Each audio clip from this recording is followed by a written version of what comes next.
வழக்கமா ஒரு நாகம்னாக்க ஒருத்தரை கொத்தி அவங்க உயிரை பறிச்சிடும். இதுதான் எல்லாருக்கும் தெரிஞ்ச விஷயம். அப்படி இருக்கும்போது ஒரு நாகம் எப்படி உயிரை காப்பாற்றும்? இந்த கேள்விக்கு விடை காண்பதுதான் இந்த புத்தகம். சத்யா என்டர்பிரைசஸ் மணிவண்ணன் அவர்கள்தான் முதலா கவிஞனாகவும் நாடகாசிரியனாகவும் இருந்த என்னை நாவலாசிரியனாக மாற்றினார். நான் சினிமாவுக்காக ஒரு கதை எழுதியிருந்தேன். கே. சங்கர் அவர்களுக்கு நான் 3 படங்களுக்கு கதைவசனம் எழுதியிருக்கிறேன். அமானுஷ்ய கதை ஒன்றை நாங்க ஒரு பாம்பை வச்சு உருவாக்கி இருந்தோம். அந்த கதை செய்ய முடியாத சூழ்நிலை ஏற்பட்டு விட்டது. அதை மணிவண்ணன் அவர்களிடம் நான் சொன்ன போது, அற்புதமாக இருக்கிறதே, இதை நாவலாக எழுதுங்கள், அமானுஷ்ய நாவல்னு போட்டுடுவோம்னு சொன்னார்.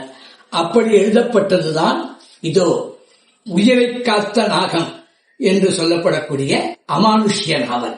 ஜோதிட சாஸ்திரத்தில் உள்ள முக்கியமான கருத்து பரிகாரம் என்பது என்ன, தோஷம் என்பது என்ன என்பதை சொல்லுகிறது. துன்பப் பறவைகள் உன் தலைமையில் பறப்பதை உன்னால் தடுக்க முடியாது. ஆனால் அவை உன் தலைமீதே உட்கார்ந்து கூடு கட்டாமல் தடுத்துக் கொள்ள முடியும். துன்பப் பறவைகள் பறப்பது என்பது தோஷம், கூடு கட்டாமல் தடுத்துக் கொள்வது பரிகாரம்.